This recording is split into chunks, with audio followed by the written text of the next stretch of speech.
我係李喬雲中醫師，咁就歡迎大家收睇呢條影片。呢條影片就係多種特色針法教學同綜合應用嘅第二堂，就傳統針灸手法原理同埋具體操作。咁就大家可能自學針灸嘅時候咧，已經有好多經絡或者穴位嘅知識啦，但係始終針灸嘅手法就比較難用文字去理解。所以呢條影片咧，亦都會有一啲針灸補瀉手法啊，或者落針啊，點樣持針嘅一啲示範嘅。咁就廢話唔多講啦，我哋開始啦。喺學習傳統針灸手法之前，咁首先就其實針灸手法重唔重要嘅咧？我個人認為影響針灸嘅療效主要有兩個方面。第一方面就係選穴嘅策略，第二方面就係針灸嘅手法。咁選穴嘅策略咧，就主要講究嗰個醫者嘅選穴啦，可唔可以對應住患者佢本身嘅症型。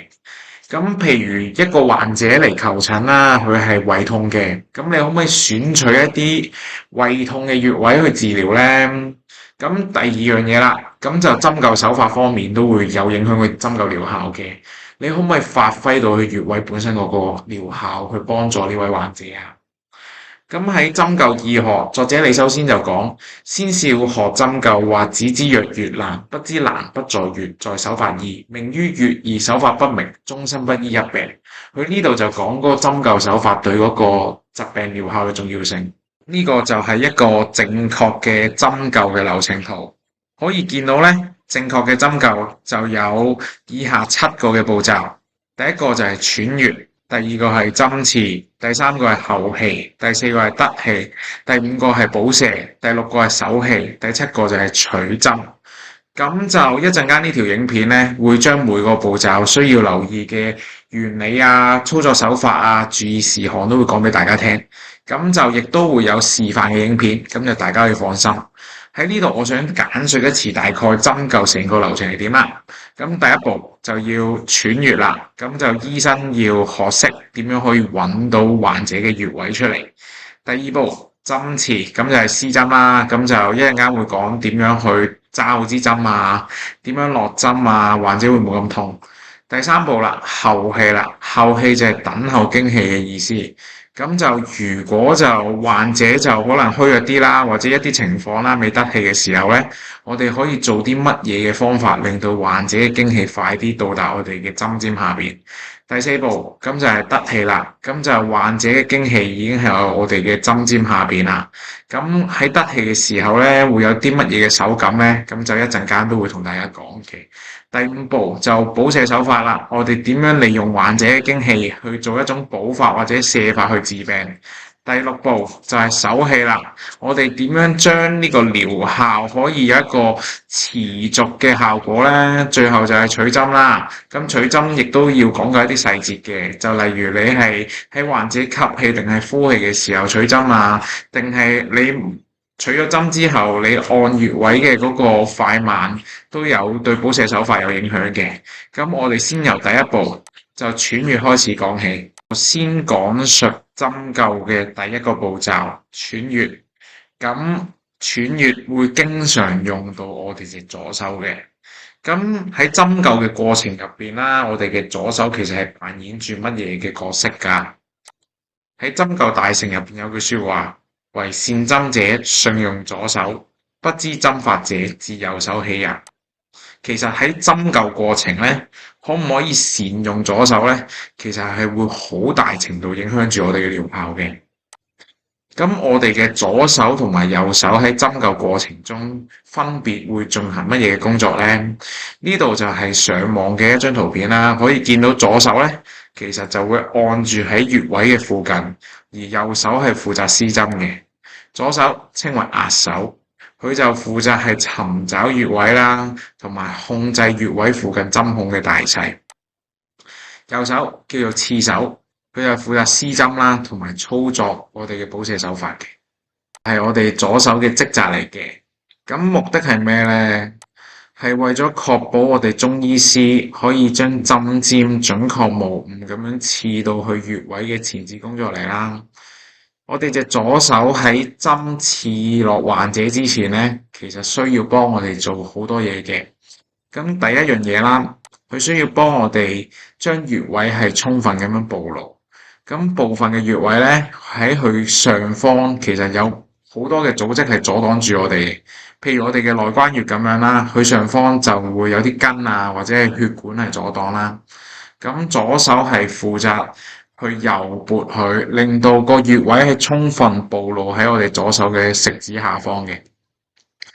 而一啲嘅穴位咧，因為佢嗰個解剖結構嘅問題啊，需要一啲特殊嘅體位先至可以施針。就譬如我哋嘅養腦穴啦，或者我哋嘅獨臂穴啦，我哋嘅左手亦都需要透過旋轉患者嘅關節，等穴位可以充分暴露喺我哋嘅左手食指下方嘅。第二樣嘢啦，我哋隻左手需要幫我哋疏散穴位上面嘅胃氣。咁可能有啲人睇過啲人針灸咧，佢會喺針之前攞食指係捏一捏佢，咁佢就話係定位啦。其實除咗定位之外咧，指療法咧亦都有疏散穴位上邊胃氣嘅功能嘅。咁就按西醫角度嚟講啦，佢就係可以喺皮膚度做到一個局部嘅麻醉。就中醫嚟講就係話可以閉神，可以令到穴位上邊嘅胃氣可以疏散啦。咁就患者喺我哋施針嘅時候咧，佢就會嗰個疼痛係大大咁樣降低嘅。除咗攞食指去捏一捏佢之外啦，咁就喺嗰個皮膚上邊揉按一下，亦都可以做到同樣效果。咁第三樣嘢啦，我哋隻左手咧要喺一個穴位深度較淺嘅穴位去負責捏起我哋嘅組織，然之後就俾我哋可以針灸嘅。咁就舉個例子係印堂穴啦，咁應該大家都識㗎啦呢個。好啦，而家講下點樣喘穴啦。咁就 NG 咗次，所以你見到我食指嗰度都有個指甲痕嘅。咁就假設我想針呢個陽明大腸經嘅三間穴啦。咁就佢喺食指嘅本節之後啦，即係喺呢個位置。咁呢個位置咧，你留意，如果係攞管針咧，直接拍落去咧，或者係用右手直接針咧，假設個針尖係向咗呢個方向咧，其實就已經會頂住咗嚿骨啦，咁就唔可以刺到入去嘅。咁就為咗避免呢個情況咧，其實有個方法叫喘穴法。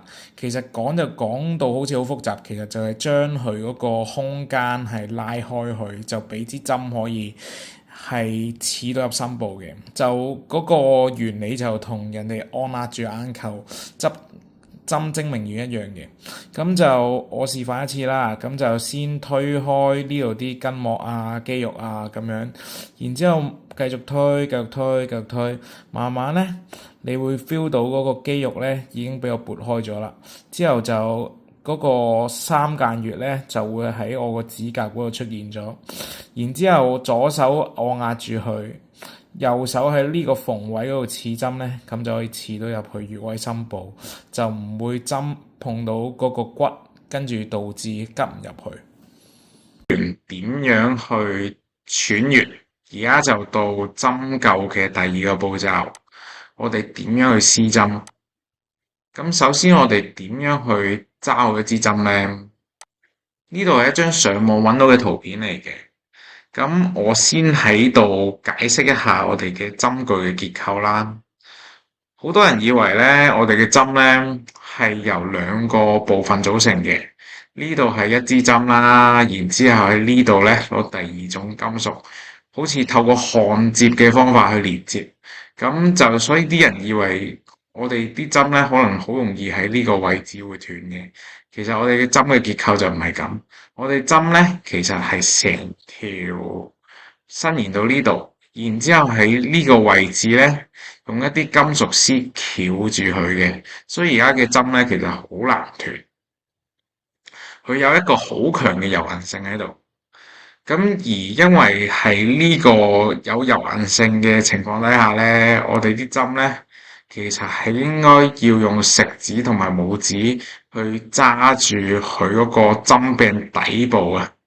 就如果你喺揸住針柄嘅上方啦，因為我哋而家啲針嘅柔韌性太強，當你嘗試提供一個垂直嘅力去直刺嘅時候咧，佢會因為針嘅韌性咧，支針會亂，所以就刺唔到個穴位嗰度。揸住針柄連接呢個位咧，可以比較有力去持針。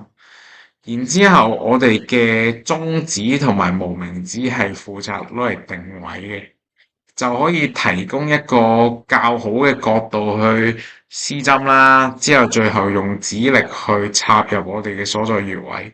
呢張圖片其實都唔係咁好，因為佢個無名指同埋食指咧刺針嘅時候咧，其實已經歪咗啦。一陣間我會示範點樣可以正確咁樣去刺針嘅。呢個就係點樣去持針同埋點樣去施針嘅一個影片示範啦。咁呢度有一支針，咁前邊嘅位置咧就係針體，由呢度開始咧，由金屬絲翹住嘅位置咧就係針柄。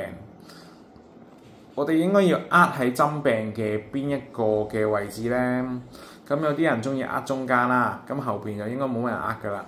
中間咧，咁呢支針短咧就影響唔算好大。當支針係長嘅時候咧，因為而家啲針咧設計到咧，佢其實好有柔韌度啊，因為驚斷針啊，所以其實佢係有一個韌勁喺度嘅。當我哋握喺中間偏上嘅位置嘅時候咧，其實我哋落針嘅時候，容易支針係會攣咗啊！大家見唔見到啊？咁有咩唔好處咧？一嚟就患者會感受到更加多嘅疼痛啦，二嚟其實我哋都唔係好拮到落個穴位度啊。咁就所以咧，其實咧應該會要揸前少少，咁就揸喺針柄嘅嗰個位置，針柄同針體連接嘅位置啦。而亦都可以稍為咧用少少指甲咧夾一夾住支針嘅，咁就佢因為夾住咗嘛，支針就晃動個幅度就會冇咁大。咁就食指同拇指講完啦，咁我哋嘅中指無名指係點咧？我哋其實係應該要負責拍喺我哋患者嘅嗰個肌表上邊嘅，咁就幫我哋嘅針咧去調整個角度嘅。咁因為直刺其實係我哋嘅針同患者嘅嗰個肌表成90度啊嘛，咁佢如果立起我哋嘅食指同埋無名指咧，咁就等於係可以同患者嗰個肌表係成90度。咁落針係點咧？其實好似我哋嘅血糖筆啊，我哋嗰個食指同埋拇指咧，其實已經係有蓄能嘅嗰個狀態，之後就可以咁樣彈出嚟。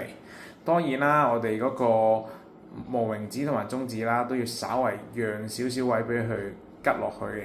咁呢度好難示範，我針一次俾大家睇。咁就嗱，握住咗支針啦，左手穿穴，係啦，揾到穴位之後咧，咁我哋支針咧就拍喺我哋嘅額手隔離，咁佢亦都可以負責幫我哋係立到90度嘅。之後就食指同埋中指稍為屈曲少少，之後彈落去，係啦，大家望唔望到？咁支針咧就可以同我哋嗰個患者嘅嗰個肌表就成90度啦。我再用其他角度去俾大家睇啊。咁就如果係冇握手咧，咁其實係我哋嘅食指同埋中指立起咗啦，之後就壓落去。彈落去咁樣，大家明唔明白？係啊，咁就係咁啦。又講完點樣去落針，然之後而家就講針灸嘅第3個步驟，後氣。咁乜嘢叫做後氣咧？後氣其實就係等候經氣到達針下邊嘅一個過程嚟嘅。咁影響住我哋後氣有咩嘢因素？第一個因素，我哋嘅針尖可唔可以準確咁樣刺喺穴位嘅下方？而穴位本身就係我哋經絡喺氣血運行當中啦，經過我哋一啲人體嘅自然嘅隙孔，佢會聚留咗一啲氣血喺下方嘅。咁所以我哋穴位係我哋人體蘊藏氣血較多嘅位置啦。咁當我哋嘅針尖能夠刺中穴位嘅時候咧，所以佢嗰個氣滯嘅速度就會快啲。第二樣嘢，我哋嘅針尖有冇因應住唔同嘅情況，刺喺佢所在嘅一個經氣深度度。標優庫就有講，春夏瘦而刺淺，秋冬肥而刺深。就喺春天、夏天或者係一啲體型瘦削嘅患者嚟嘅時候，我哋嘅針尖如果刺喺淺層度咧，咁就會喺佢嗰個經氣嘅所在位置啦。咁如果係秋天或者冬天或者體型較豐厚嘅患者咧，我哋要將我哋嘅針刺得比較深，先至可以到達佢經氣所在嘅位置嘅。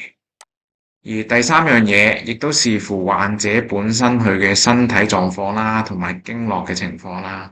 如果患者佢身體本身就係一個氣虛嘅狀態，咁佢自自然然嗰個透氣嘅時間就會較長，或者佢嗰個局部嘅經絡阻滯咧，亦都會影響經氣到達針下邊嘅速度嘅。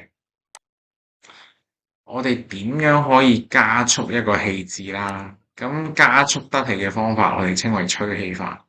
按住頭先所講啦，我哋有刺唔中穴位，跟住之後或者嗰個深度唔可以因應住嗰個經氣啦，又或者嗰個患者身體虛弱同埋局部經絡阻滯，會導致我哋得唔到氣。所以咧，調翻轉講啦，一般就可以透過調整針刺嘅方向同埋唔同嘅深度提插，就揾到得氣嘅部位。而如果身體虛弱嘅患者，可以落完針先，等佢靜候5分鐘到，之後再翻嚟檢查，咁睇下係咪已經得咗氣啦。但係如果佢嗰個患者身體實在太虛弱，或者佢個經絡阻滯情況太犀利咧，其實亦都可以沿住經絡向住針尖嘅方向去推嘅，或者敲擊針柄附近嘅組織啦，就會幫助佢得氣。亦都可以透過啲彈刮嘅手法啦，去加速氣滯嘅。咁就以下係吹氣法嘅示範。以下就係吹氣法嘅示範啦。就好似頭先所講，我哋人體嘅經氣咧，會隨住唔同嘅季節或者係患者嘅體型咧，就會有深淺之分嘅。咁我哋需要透過一啲提插啦，或者嘗試喺唔同嘅角度，就揾出佢得氣嘅部分。咁就呢度就係一支已經插咗落穴位嘅針具。咁就提亦都係按住佢嗰個皮膚啦，跟住咁樣垂直提起佢啦，插啦，之後就調整角度咧，就咁樣提到上去皮表嘅時候，再插落去啦。即係其實係咁樣去操作嘅。咁揾到得氣部嘅時候咧，咁就可以停低喺嗰個位置。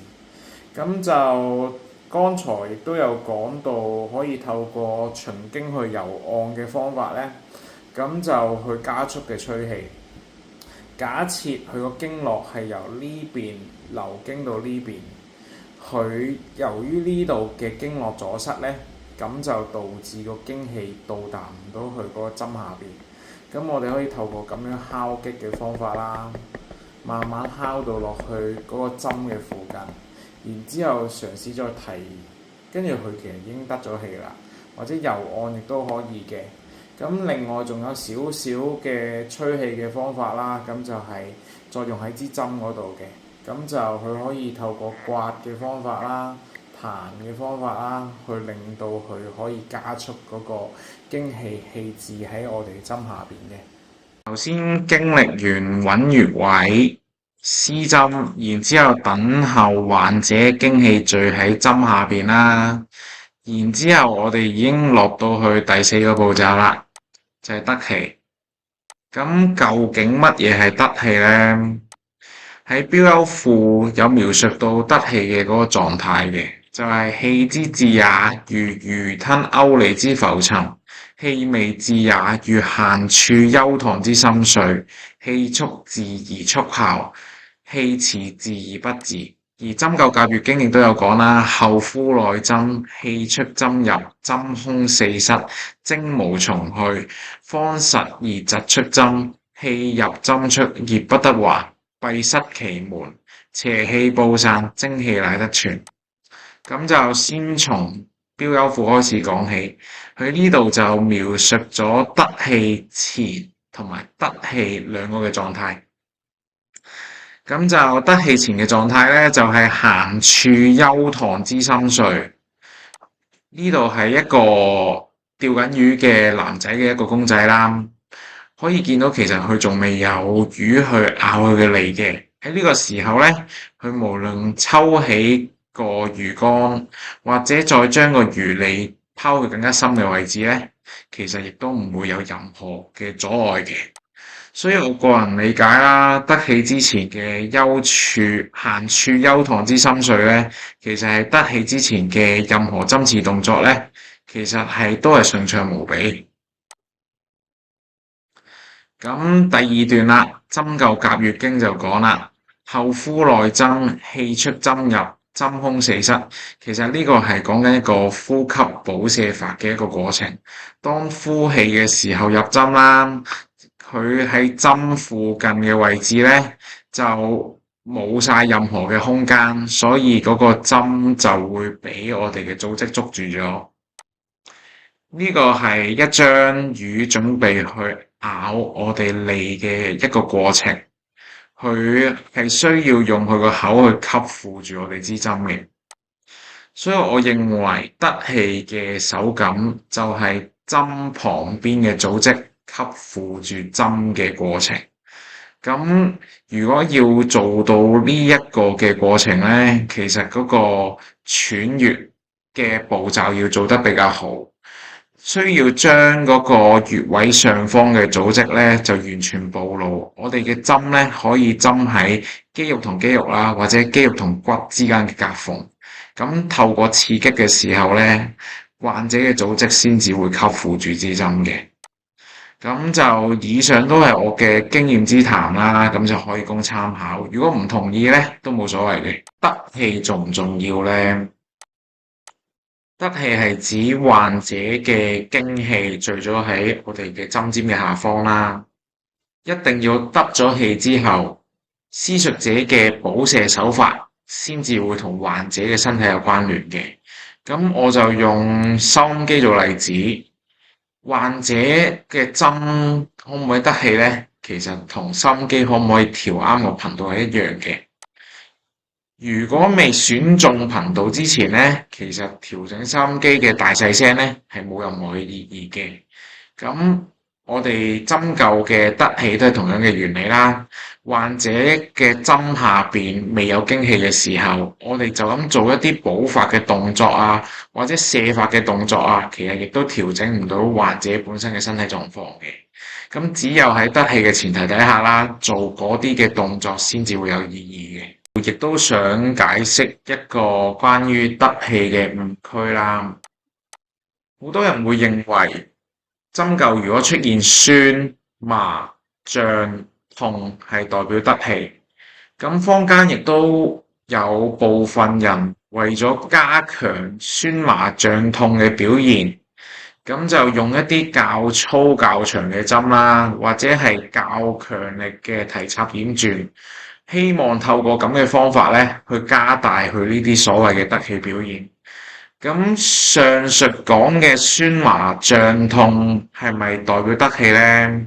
冇錯，係啦，患者嘅經氣係喺個穴位嗰度，但係咧酸同埋脹其實代表氣滯，麻係可以代表血虛啦，或者係個胃氣到達咗，營氣未到達咁解。咁痛咧，亦都係代表經絡不通，所以太過追求呢類型嘅經氣反應咧，其實會令到患者佢個穴位嘅氣血係唔流通。咁同本身我哋針灸希望疏通經絡嘅嗰個功效係會背道而馳。咁部分嘅患者咧會感受到嗰個穴位好似好幾日仲係酸酸脹脹啊，其實就已經係代表佢嗰個經絡已經係唔順暢啦。所以喺度奉勸大家就唔好將呢四種嘅得氣就當作係一個好好嘅治療效果。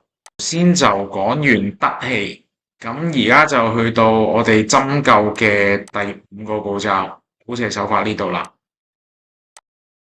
補瀉手法方面咧，其實有好多種嘅補瀉手法，例如有呼吸補瀉法、點轉補瀉法、提插補瀉法、形錘補瀉法等等。咁喺講咗點樣操作之前，我希望先大家了解佢背後可以補瀉嘅原理。喺上一堂就有講過啦，咁其實我哋嘅針灸係可以透過控制佢嗰個針孔嘅大細同埋經氣嘅流速嘅能力咧，咁就去進行補瀉法嘅。咁就由呼吸補瀉法嘅補法原理開始講起啦。喺針灸甲乙經有講，後呼內針，氣出針入，針空四失，精無從去，方實而疾出針。咁其實係講咩咧？當我哋呼氣嘅時候咧，其實喺一個腠理最緊密嘅時候落針嘅。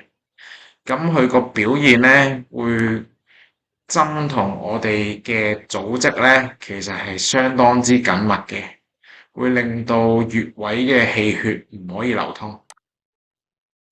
之後會達到咧一個氣血持續灌注喺所需穴位嘅功效啦。喺呢件事上邊，我哋就學到原來補瀉手法係同針旁邊嘅組織嘅關係有關嘅。補瀉手法其實係同針同佢針孔或者係附近嘅組織嘅緊密程度有關之後啦，咁瀉法就相對容易理解啦。咁其實就喺吸氣嘅時候，我哋腠理最疏鬆嘅時候落針，咁就會提供咗一個大啲嘅針孔啦，就幫我哋嘅邪氣就容易啲外出，最後咧就可以達到一個瀉邪外出嘅效果啦。而家到提插補瀉法嘅原理，咁喺提插補瀉法當中啦，重插輕提係補法，重提輕插係瀉法。如果你試過按住呢個規矩去做補瀉法嘅時候咧，你會發覺當重插輕提嘅時候咧，其實針附近嘅組織啦，例如肌肉咁樣，會越嚟越吸附住我哋支針，我哋嘅提插會慢慢會變得有阻力嘅。而如果你用重提輕插去做瀉法嘅時候咧，你會發覺我哋嘅針咧會係進進出出，會變得越嚟越順暢嘅。所以呢個亦都係透過一個針灸手法去調整針同埋肌肉嘅緊密嘅一個嘅方法嚟嘅。咁更加有講到補法要用力輕啦，角度細啦，而瀉法係要大開大合啦，用力大啦。咁當中亦都會同嗰個針周圍嘅組織係咪緊密有關。除補瀉法嘅原理係咩咧？喺針灸甲乙經就有提及，瀉若迎之，迎之宜必持而內之，放而出之，排陽出針，疾氣得泄，按而引針，時為內溫，血不得散，氣不得出，補若隨之。而內經亦都有講過，補必用穴，瀉必用方。咁形錘補瀉法喺上堂有講過，其實係透過減緩或者加速經絡嘅氣血流動速度去達至嘅。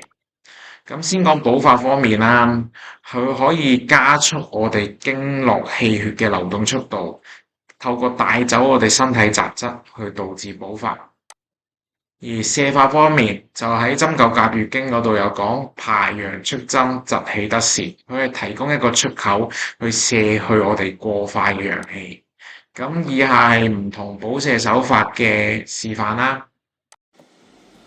咁呢個就係唔同補瀉手法嘅示範啦。咁就先由呼吸補瀉法開始講起。咁就當患者呼氣嘅時候入針，吸氣嘅時候出針，呢個就係補法。當患者吸氣嘅時候入針，呼氣嘅時候出針，咁呢個就係瀉法啦。咁就其實冇乜嘢好講。咁到提插補瀉法方面啦，咁就首先啦，咁壓手落針落完之後呢，其實我哋提插補瀉法嘅時候，我哋隻壓手係唔可以離開我哋嘅嗰個針孔附近嘅，因為我哋需要透過我哋壓手令到我哋針下邊嘅組織更加緊密。咁重插輕提啦，插之後提翻上嚟，慢慢提，插提翻上嚟，慢慢提，插提翻上嚟，慢慢提。呢個就係一個補法嚟嘅。咁提插補射法嘅射法呢，咁我哋隻壓手呢，就唔使擺喺個穴位附近啦，因為我哋需要令到針同穴位附近嘅組織更加疏鬆呢，佢就其實類似少少飛針法咁樣提，之後就放鬆，插翻落去，提，放鬆，提，放鬆。咁你提嘅時候呢，佢會有少少震動嘅，佢就會令到佢針下邊嘅組織呢，就唔會糾纏落支針度。咁就長遠嚟講呢，你會慢慢感覺到佢嗰個針嘅提插會越嚟越順暢。咁呢個就係提插補射法啦。之後迎捶補射法呢，咁就需要有一定嘅經絡嘅知識嘅。咁如果佢條經絡呢係由呢邊行去呢邊嘅話呢，佢個針尖係斜向，即係順住佢嘅方向去針呢，咁佢就有一個加強經絡流向嘅嗰個作用。咁呢個就係我哋嘅捶法，亦都係我哋嘅補法嚟嘅。咁假設我哋經絡個循行係咁啦，然之後個針尖係同佢相對，跟住咁樣落針呢，咁呢個就係迎法，係我哋迎捶補射法入邊嘅射法嚟嘅。因應唔同嘅狀況去選擇唔同嘅補射方法呢。咁先從呼吸補射法開始講起，可以透過控制住我哋腠理嘅鬆緊程度，去達到補法或者射法嘅目的。咁所以佢嘅射法呢，其實係比較適用於喺一啲肌表嘅疾病嘅。咁補法方面啦，佢係透過喺腠理緊密嘅時候落針，令到局部嘅氣血不暢，去達到一個補法嘅，所以係比較適合一啲你只需要單一穴位進行補法嘅一啲穴位嚟嘅。到提插補射法啦，咁佢嘅好處其實係佢唔使輾轉都可以達到補射方法啦，佢可以避免到機師嘅纏繞啊。所以其實喺針灸書或者教材上邊咧，只要係腹部嘅穴位咧，一般會見到佢嗰個補射方法咧，係會講提插法，而唔會講輾轉法嘅。所以我覺得提插補射法係多用於喺腹部嘅位置。至於迎捶補射法方面啦，佢係透過加速或者減緩經絡氣血嘅流通速度啦，去達到補法同埋射法嘅目的嘅，所以係適合治療一啲經絡過快或者過慢嘅疾病。咁譬如撞傷啊，或者係急性嘅扭傷啊，局部嘅腫脹，或者係手麻啊、血麻等等嘅經絡唔通嘅疾病，比較適合用迎捶補射法。我特登將輾轉補射法放喺後邊先講，因為我覺得輾轉補射法需要更加多嘅篇幅去描述。咁輾轉補射法嘅操作係點呢？當順時針用力重嘅時候，逆時針用力輕就係補法；逆時針用力重，順時針用力輕就係射法。咁其實順時針同埋逆時針分別象徵啲乜嘢呢？有句說話叫天道左旋，地道右旋，左右者陰陽之道路也。咁就左同埋右就分別代表住天同埋地行走嘅路徑啦，或者係陰同埋陽嘅道路。順時針係陽氣行走嘅路徑嚟嘅，而逆時針係陰氣行走嘅路徑嚟嘅。咁就喺燒山火同埋透天涼方面，亦都會講我哋輾轉分別係要輾轉9下同埋6下。咁其實9下同埋6下象徵住啲乜嘢嘅意義呢？就由9下開始講起啦。咁我哋中國其實會將單數稱之為陽數。咁1、3、5、7、9，9係最大嘅陽數，所以佢個溫陽效果係最好嘅。咁而喺逆時輾轉6下有乜嘢嘅意義呢？咁我哋中國將雙數稱為陰數，我哋陰數方面就需要攞最大嘅數字啦，我哋反而要攞最平衡嘅嗰個數字。24680，6喺中間，所以亦都係象徵住最平衡或者係最陰嘅。而點轉手法，我認為有較強嘅溫陽或者清熱嘅效果，所以我會用點轉補瀉法喺虛寒或者實熱嘅症狀裏邊。點轉法呢，我相信有部分人都應該有同我一樣嘅疑問嘅。我當初就喺度諗，如果支針順時針轉咗半個圈，然之後逆時針回返半個圈，其實會唔會冇補瀉嘅效果出現㗎？我而家就係用揸車嘅例子去睇呢件事。當架車直行嘅時候，你如果係順時針轉咗半個圈，個車係咪已經向右轉咗？然之後你回返半個圈，其實架車只不過係打直繼續咁樣行。然之後再順時針轉半個圈，逆時針轉半個圈，其實架車都係一直向緊右轉嘅。有部分人呢可能會認為，只要我點轉嘅幅度較大，我嘅溫陽效果會唔會越強啊？或者清熱效果會唔會越強啊？咁我喺度亦都用翻頭先嗰句說話，同埋一個太極陰陽圖去解釋嘅。當圖可以睇到，陽氣過咗一半之後呢，係會轉咗做陰氣。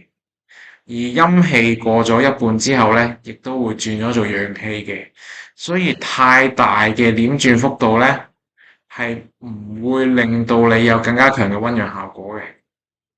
咁至於係咪應該淨係喺左邊小幅度咁樣點轉，佢嘅溫陽效果會更加強咧？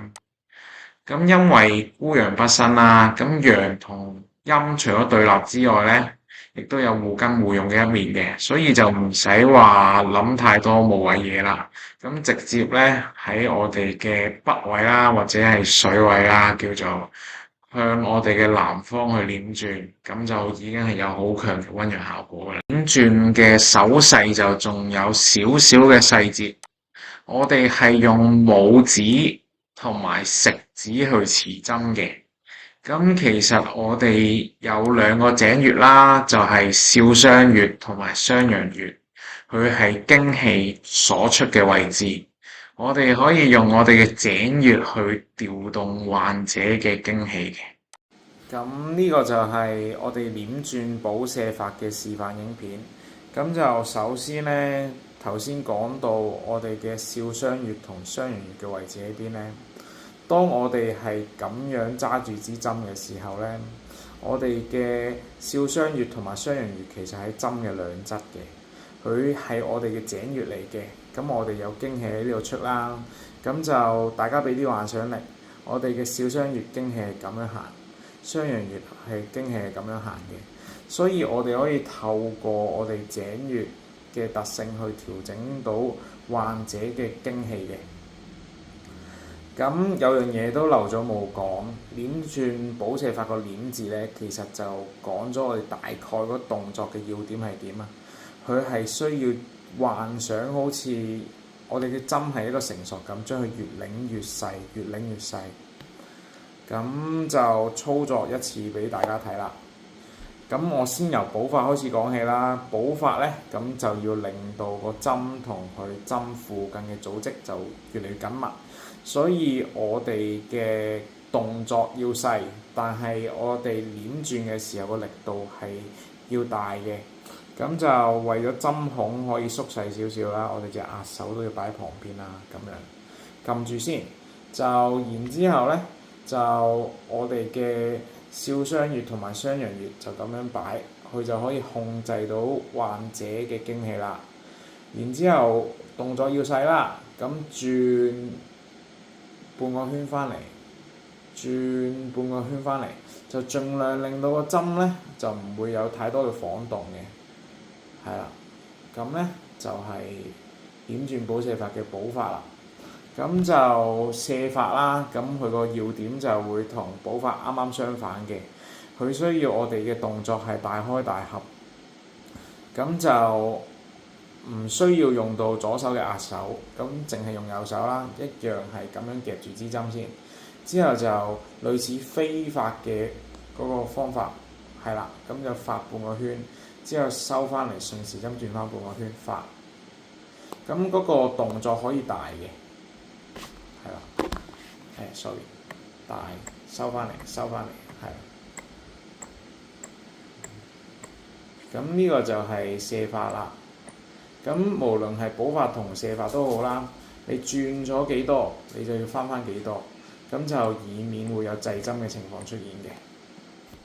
先所講一啲基礎嘅道學知識呢，其實亦都會同我哋針灸係息息相關嘅。咁喺嚟緊嘅一啲付費嘅課程度啦，我會慢慢會講述八卦或者係天干地支啊，點樣應用喺我哋嘅針灸度啦。我哋教科書上邊有寫嘅靈龜八法、飛騰八法或者係立甲開穴法都好，佢都係需要一定嘅道學知識先至可以睇得明嘅。咁就如果大家有興趣呢，咁就可以留意我之後嘅更新。頭先已經睇晒大部分補瀉手法嘅示範啦，可以發覺呢，當喺補發嘅時候呢，係需要動用到我哋左手嘅壓手嘅。而卸髮方面呢，會見到其實係唔需要隻左手擺喺我哋支針嘅附近。咁點解呢？亦都同嗰個補瀉手法嘅原理有關啦。左手呢，可以透過緊按住針孔嘅周圍呢，就令到嗰個組織同針會更加緊密啦。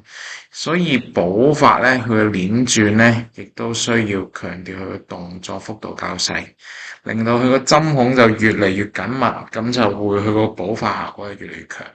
卸髮方面呢，咁就唔需要我哋左手擺喺附近啦，而動作幅度呢，就理應要大開大合啦。咁為咗令到我哋嘅針孔就可以更加有效咁擴張，我亦都希望稍稍分享一啲燒山火同埋透天梁嘅細節啦。咁燒山火同埋透天梁會多咗一個天部、地部同埋人部嘅概念。喺我哋書本嘅教材呢，就其實係按呢個穴位嘅深淺程度就分咗做3個部分啦。咁當上3分1淺層嘅位置呢，我哋就稱為天部；而喺穴位中層嘅位置呢，咁會稱為人部；而喺穴位深層嘅3分1位置呢，我哋稱為地部。但係呢個咁嘅分類方法呢，喺危險嘅穴位操作燒山火同埋透天梁呢，容易有風險啊！尤其喺鄭氏針法裏邊呢，其實經常需要用到燒山火係喺風池穴方面嘅。咁所以我唔係幾喜歡呢個教材所講嘅天地人嘅分類方法。咁至於關於天地人部代表位置呢，我同意劉國軒醫師嘅講法。咁佢將得氣嘅部分就象徵喺人部，然之後當脫離得氣部嘅上方就係天部，脫離得氣部嘅下方就係地部。佢意思係人其實係居於天地之間，只要脫離得氣部，上方就係天，而就如果脫離得氣部嘅下方就係地部。用呢個解設去理解天地人部呢，其實就可以避免到好多嘅危險出現。加到針灸嘅第6個步驟就係手氣法啦。咁手氣法嘅定義係咩呢？當我哋完成咗補瀉手法之後，我哋可以透過一啲方法，令到佢嘅補法或者瀉法可以持續發揮效果嘅。咁就操作方面係點啦？佢主要有分2種，第一種叫做推勞法，佢係喺我哋得氣嘅部位嗰度持續提供一個直向嘅壓力。當我哋得咗氣之後啦，咁學剛才咁解釋就其實係我哋附近嘅組織就吸附住針嘅一個過程嚟嘅，所以咧理論上你可以提供一個力度係令到佢唔會有個位置唔會有任何嘅變動，但係佢會感受到一個壓力嘅。咁如果係提供一個推嘅壓力咧，呢個係一個補法；如果係提供一個提起嘅壓力咧，呢個係一個瀉法。然之後第二種方法叫做搬箭法，係喺得氣嘅嗰個位置持續提供一個水平嘅壓力啦。咁就我哋支針係咁樣直插咗落去穴位嗰度，你透過搬起支針，佢支針咧個針柄咧係會持續橫向提供一個壓力嘅。咁如果個角度係細咧，就係補法；幅度大咧，就係瀉法。咁手氣法嘅應用喺邊幾方面咧？咁多數用喺井氏嘅針法度嘅。咁就井氏針法係一門非常講究針法技巧嘅一個針法啦。咁有著名嘅溫通針法同埋鄭氏八法咧，佢當中亦都結合好多嘅推路同埋搬電法嘅。咁而鄭氏八法同埋溫通嘅針法咧，就會喺收費班嗰度公開。咁以下就係手氣法嘅示範啦。好，呢個就係手氣法嘅示範啦。咁當患者佢嗰個組織係真係吸附住我哋嘅針具嘅話咧，咁我哋提插嘅時候咧，會有一種摩擦力喺度嘅。咁就攞呢個做例子啦。咁我哋提插嘅時候咧，其實咧可以見到其實都係會有少少吸住支針嘅。咁我哋嘅推路法咧，其實係俾一個細過我哋提插嘅摩擦力落去患者嘅穴位度。咁患者咧嘅針咧係唔會移動，但係自身會感覺到有一個力度持續作用喺穴位嗰度，咁就可以延續到我哋補法同埋瀉法嘅效果啦。咁就首先感受下去提插嘅時候嘅摩擦力啦。之後咁我插嘅時候個摩擦力嘅大細大概咁啦。咁我慢慢俾一個細過去摩擦力嘅力度落去，係啦。咁呢個就係推法啦，係補法嚟嘅。咁就拉嘅時候又感受下啦。之後咧慢慢俾一個細過去摩擦力嘅力度去。你可以見到其實我針附近嘅嗰個表皮咧係提起咗少少嘅。所以其實咧，佢都係有一個拉力喺度，只不過咧係因為我嘅提嘅力度咧係比摩擦力細，所以嗰個針咧係唔會有移動嘅。咁呢個就係瀉法啦。咁搬電法咧係將支針插咗落穴位之後，去俾我哋患者穴位一個橫向嘅力。咁就其實點咧？就係屈起支針。咁支針因為佢係有彈性嘅。佢喺患者穴下邊咧，其實係持續向住佢嗰個穴位嘅壁去作用緊個效果嘅。咁佢個角度越大啦，個針孔越大啦，所以佢嗰個瀉嘅效果就越強。而如果係佢嗰個角度越細啦，佢嗰個補法嘅效果就越強咁樣咯。而家就到最後一個步驟啦，就係我哋取針。其實取針咧就唔算要有太多嘅細節嘅，但係當然亦都可以做少少嘢去加強一個補瀉嘅方法啦。第一樣嘢，如果患者喺吸氣嘅時候，我哋幫佢取針咧，其實就可以補益清氣；而喺呼氣嘅時候取針咧，亦都可以趕邪外出嘅。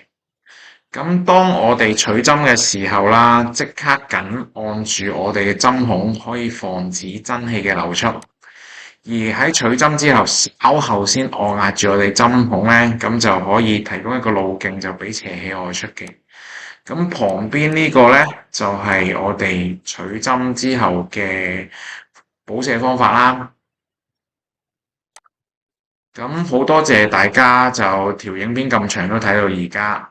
咁就關於呢個課堂免費嘅內容咧，咁就已經分享晒俾大家噶啦。咁就陸續會錄一啲可能要收費先至睇到嘅影片，個定價都係800蚊港元啦。不過暫時就遇到一個困難，就係我發覺製作一條類似咁嘅課堂影片咧，大概需要1個禮拜到2個禮拜嘅時間。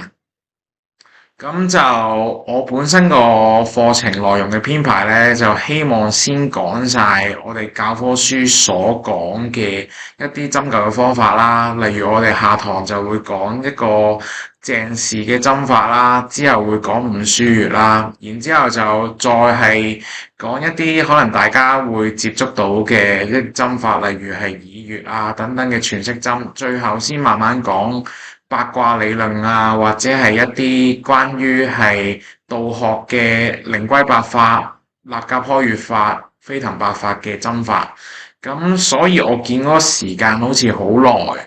咁如果你哋想聽邊啲嘅方法，快啲聽到呢，就不妨喺下邊留言俾我聽，係啦。